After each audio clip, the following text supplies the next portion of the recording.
अस्सलाम वालेकुम दोस्तों, जी जो मुमताज़ मुलक हमेशा जी गज़ल इंटरप्राइज़िस तव्हांखे ख़ूबसूरत तोहफ़ा ॾिना आहिनि। हींअर ईद उल अज़हा ते बि असांजो ख़ूबसूरत तोहफ़ो अचे पियो गज़ल इंटरप्राइज़ जी तरफ़ां, जंहिंजो प्रोड्यूसर आहे डॉक्टर फ़हीम शेख साहब ऐं तमामु ख़ूबसूरत सिलेक्शन सां गॾु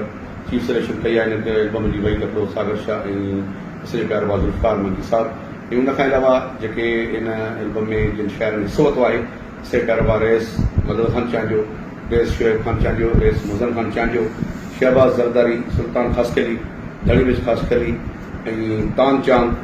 जुड़ल चांडियो बाडरे वारो, अमीर जान मीरजत, सलीम चांडियो दुबई वारो, असकर नगरी बाडरे वारो ऐं उन सां गॾो इलाही ख़ूबसूरत जिन शाइरनि बि हिसो वरितो आहे। उहे शाइर बि तव्हांखे सुभाणे ताईं तव्हांजे मंज़र आम ते ज़रूरु आणींदासीं ऐं तमामु जी नए अंदाज़ में नई म्यूज़िक सां गॾोगॾु मुंहिंजो एल्बम बिल्कुलु तयारु थी चुको आहे। इंशाअल्लाह 9-10 तारीख़ ताईं असांजो एल्बम फाइनल थींदो ऐं ईद उल अज़हा ते अवां इहे ख़ूबसूरत गीत मुंहिंजा ॿुधी सघो था।